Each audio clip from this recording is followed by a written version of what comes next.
Welcome to Influential Entrepreneurs, bringing you interviews with elite business leaders and experts, sharing tips and strategies for elevating your business to the next level. Here's your host, Mike Saunders.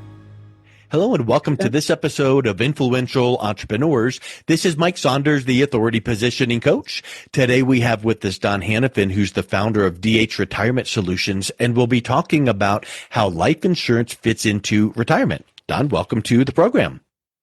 Thank you, Mike. Appreciate your having me.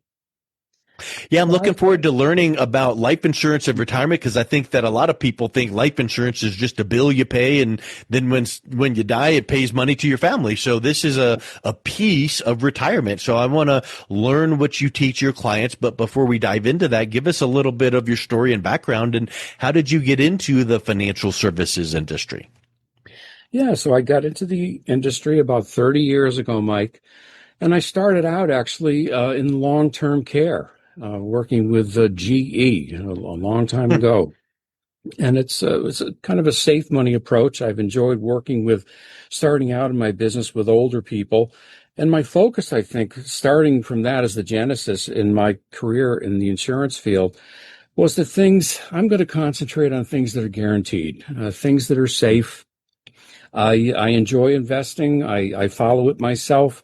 That's not what my profession is about. I work more toward making sure that whatever you started in your life, you're able to complete, and you are able to age with a quality, with a sense of decency and dignity, wherever you choose to do that. You know, I think that's a huge piece that people would listen to that and go, wow, I can just exhale and take a deep breath and say, that just gives me peace of mind. I don't want to take those market volatility risks and all of that. So I love safe money and I love guaranteed. Those are just wonderful, powerful words. So that approach, I'm sure, just really resonates well with your clients. So let's talk a little bit about how does life insurance fit into a retirement plan? Well, most importantly, Mike, your question assumes that you'll make it to retirement. I said a little bit tongue-in-cheek, but, of course, life insurance plays a significant role in retirement planning, but its foundation is protecting what's important in your life. Maybe you're a young professional person, you're just starting out. Life insurance is there to protect and basically to complete what you've started. Like, for instance, maybe you've started a family or a mortgage or education costs, for example. So life insurance guarantees the completion of these long-term responsibilities in the event of your death. Life events are leveraged through loans during life to make them affordable. Death events should also be leveraged and to make them affordable so that your life mission is completed if you die prematurely. That's a really big point you bring up there. It makes me think about, don't just make assumptions. That's assuming you're going to make it to retirement, and that's wonderful. But you need to have those contingency plans in place. I like that. I like that point that you're making. No, thanks, Mike. It's for this reason that when I'm working with clients, especially younger professional people, I first want to understand their life events. What's currently leveraged and what amount of money would be required to complete that life mission? And of course, we're talking right now about term insurance. I don't want to spend a lot of time on it because it really doesn't play a role in retirement, but it can play a valuable role, a bridge getting you toward that. So term insurance is just pure death coverage. There's really not a lot of moving parts in it, Mike. It offers the most leverage, and that's the reason it's I think the tool of choice for people that have a lot of balls in the air right now. And we find out what those are when we sit down and we work with people. The sad fact is that slightly over half of Americans actually have life insurance. And many of them likely have a policy with some insignificant death benefit, like $250,000. I've run into people in my office that have, one or two times through work what they're being paid by salary, and they kind of fluff it off like, that'll be there when I die. but it's really insignificant. And it also kind of asks the question to those television commercials that we all see. You know, for $13 a month, you could have an insurance Yep. policy that your family depends on. Um, you know, while something's better than nothing, it could be argued that this policy holder is uninsured. So it's important to take the time to really peel that onion when you're working with somebody. You know, they didn't start out on a short-term journey. They started out on one that they thought was going to be long, right up through to and including retirement. So this is the first bridge. You know, I love that. I'm a wordsmith. I love words, and I love how you said to and through. Because just like you mentioned, well, that's assuming you get to retirement. Let's plan. What if you don't? Well, to and through means you need to get to retirement, but also how long are you going to live after retirement? And so I think those are just really big things that people really don't think about. So let's talk a little bit about what types of life insurance can contribute to those retirement plans. You mentioned term. That's one type. What are some other types of policies that can contribute to the retirement savings plan? I'm really looking forward to talking about those, Mike. Something just tapped me on the shoulder here, and I just want to make sure that our listeners know about this one little hidden benefit, which is often overlooked in term insurance. You know, when you apply for insurance with an insurance company, that's the only time they get to check under your hood to see what your health profile is. Having a term insurance policy in force, maybe you're young, you're not a smoker, you're in great health, so you're offered the best rates. Having that term insurance in force later on in life with the conversion option means that you won't be underwritten again. So maybe you've had a change. Maybe you've got something actually significant that's challenging your health right now. You can take that term policy and you can convert that to a permanent policy, which we'll talk about in a second. So you have, in fact, insured the insurance, which is very valuable and another reason not to put it off. That's a great point, because just like we don't know what's coming around the corner, you don't know what your health is going to be. We don't know what the premiums are going to be on that term when it comes due in 10 or 15 or 20 years. That's a really great point. Right. Well, let's get to your question. I think that what everybody kind of wants to talk about here is, how does life insurance fit into retirement? Well, of course, we're not talking about term insurance anymore. And now we're talking about permanent insurance. So in permanent insurance, there's really two main types of permanent insurance: whole and universal. Okay. I'm not going to go down a complicated rabbit hole here talking about the different architecture and all these different policies, but I would like to talk a little bit about whole life.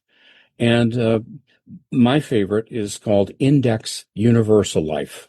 Okay. And without getting too much into it, as I mentioned, generally the most important thing is that permanent policies build cash value. So you're actually building equity in an asset.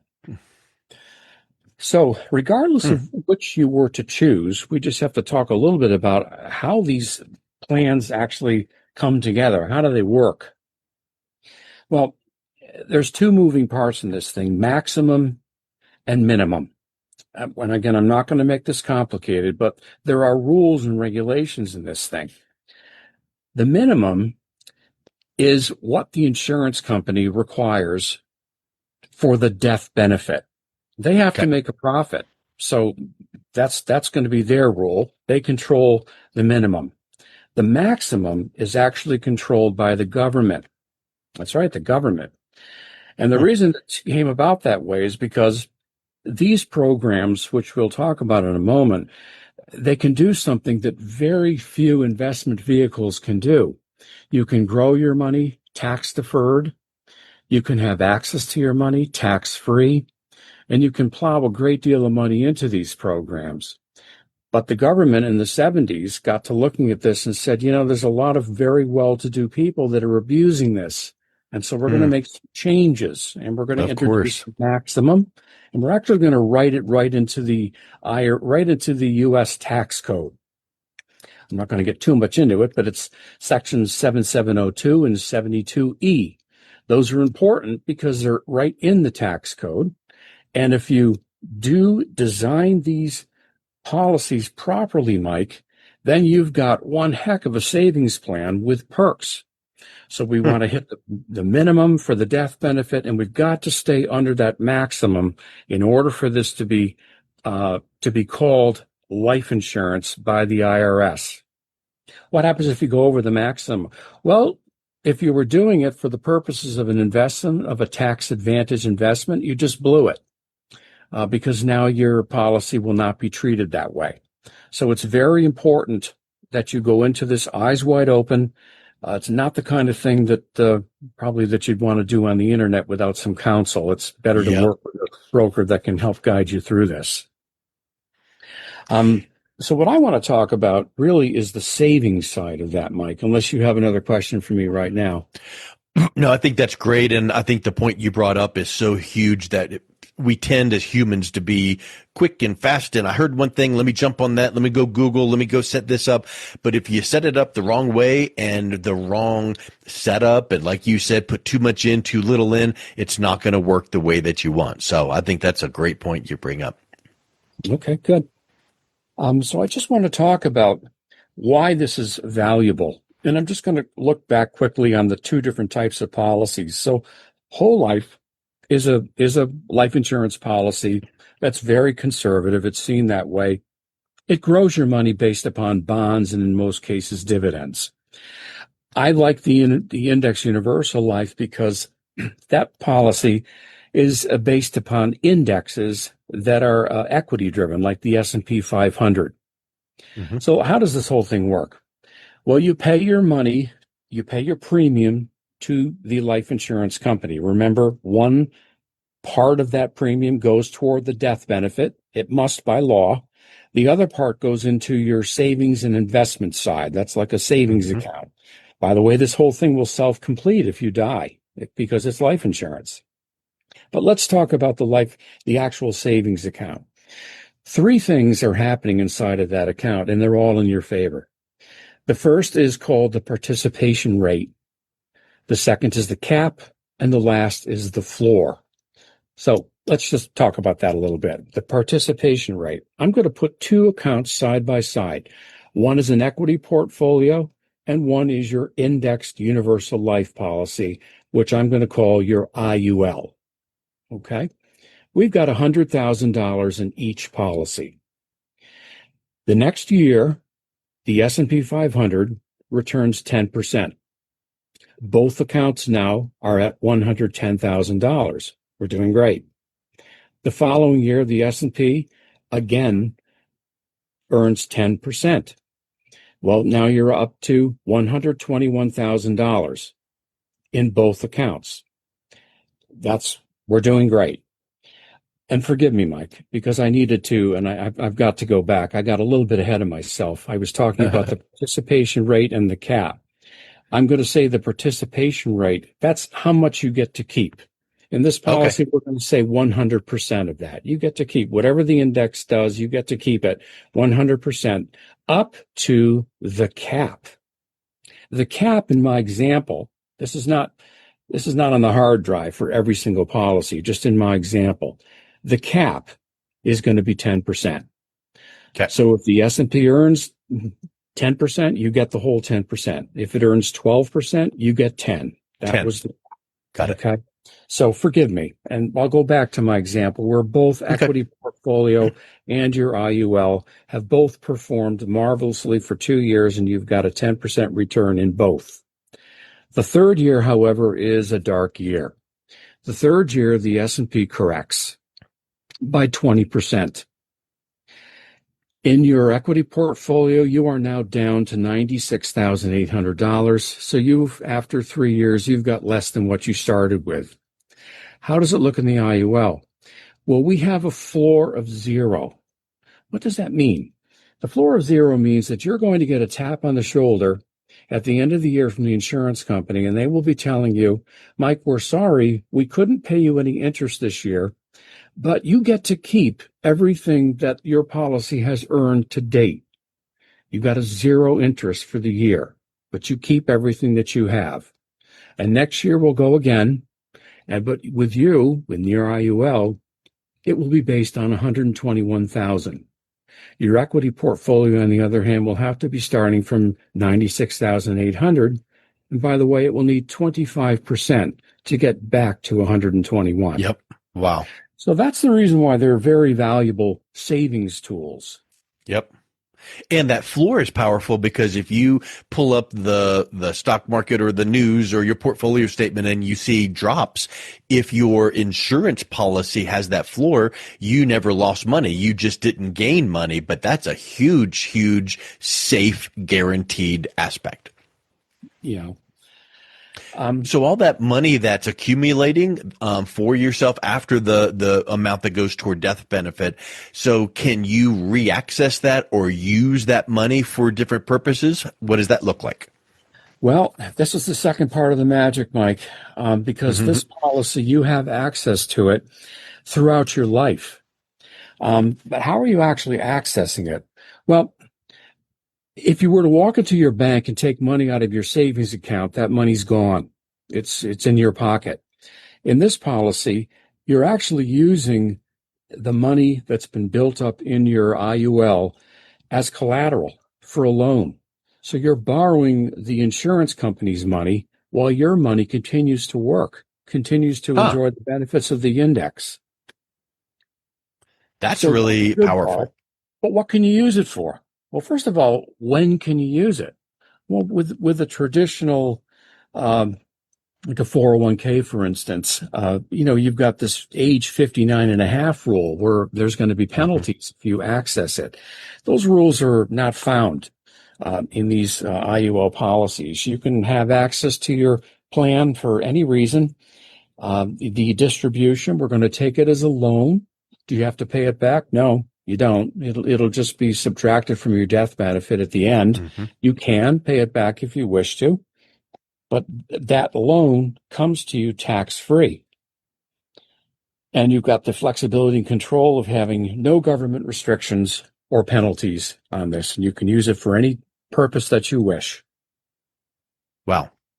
It's goes against or goes so opposite of what people think of life insurance. Like some of these things you're mentioning, like, sure, there's the death benefit like we all think about, but then when your money accumulates into that cash amount, you can reaccess it. And while you're reaccessing it, your money in the cash value still is being grown by that index it's tied to. That's really powerful because a lot of people think you're just pulling money out of the cash side of things, but yet you're really you're just using the cash as collateral, and you're really it's going against the death benefit. So I just think that that's a light bulb moment for a lot of people, and it really shifts the thinking from only purely death benefit for life insurance to some benefits that you can access while you're living. So what are some of the other living benefits like riders or things that people can consider tacking into a policy like this? Well, I think one of the most advantageous thing these days is having access to it for chronic illness, like a chronic illness or a long-term care rider. Long-term care is it's a whole nother conversation, but it's something that is not covered by any health insurance. It's not covered by Medicare. And usually when it happens, it's an ambush. It's something that was never on your calendar. It doesn't have to be an old age event is what I'm trying to say here. It can be trauma. It can be a head injury. It could be a stroke happening to a young person. So having access to your policies, not only your cash value, but in some cases you can have access to the actual death benefit to help you and your family over that hump. Sometimes it's curable, it's correctable. What was thought to be going to be taking a long time, like a chronic condition, actually they're able to, with medicine advancing, they're able to make some headway, and you can actually reacquire yourself again. But where would you get the cash in the meantime? So these things are very helpful. Yeah, that's probably huge. The biggest. Yeah, I would say so. And just having that flexibility to access the cash value for many things. Like you said, long-term care, that could come up. Or, let me dip into that life insurance policy cash value for paying for college or things like that. So again, you can't do this on your own. You shouldn't do it on your own. Get with a professional that can guide the process. And let's wrap up, Don, with this thought. I know you mentioned some tax implications. Talk about some of the tax benefits and implications of using life insurance during retirement. Well, the most important thing, Mike, is that we have to look at what we have when we get to retirement. Most of us have qualified plans, and of course, those are taxable. We kind of like to sit opposite our clients and talk about these three buckets: the taxable buckets, the tax deferred buckets, and the tax free buckets. And most of what people have are in the first two buckets: stocks, mutual funds, savings accounts. Those are all taxable and immediately. Tax deferred, like annuities, traditional IRAs, qualified plans like 401s, those things are taxed in the future. But, it's really important to remember that qualified plans do two things. First, everybody knows they defer the taxes, but they do something else that's never talked about. They defer the tax calculations. And we don't know what the tax will be in the future. And that's why it's so important. So this vehicle that we're talking about, the IUL, belongs in a very coveted bucket, the tax-free bucket. Things where we've got cash value life insurance is what we're talking about, Roth IRAs, and in some cases municipal bonds, although they can affect your Social Security, but it's you still have the joy of not having it affect your federal taxes. So it's nice to always be looking at the three buckets in retirement. Where will you be drawing your income? Yep. And the word comes to my mind, balance. You don't listen to a certain strategy and go, that sounds great, I'm going to go all in and 100%. It's got to be a balanced plan. And some of these concepts that we're talking about here are a great balanced idea to make sure are part of your retirement plan, but get with someone who knows exactly how it should fit together for your circumstances, because there's never one solution for every single person. So Don, this has been really great, just learning some of these mindsets. If someone is interested in connecting with you to learn more, what's the best way that they can do that? Well, you can email me if you like at don@dhretirementsolutions.com. And you're also welcome to call me in the 413 area code 567-1745. It's my personal office number. Excellent. And I will make sure to also put your website address in the show notes. So thank you so much for coming on today, Don. It was a real pleasure talking with you. Thank you, Mike. Appreciate your having me. You've been listening to Influential Entrepreneurs with Mike Saunders. To learn more about the resources mentioned on today's show or listen to past episodes, visit www.influentialentrepreneursradio.com.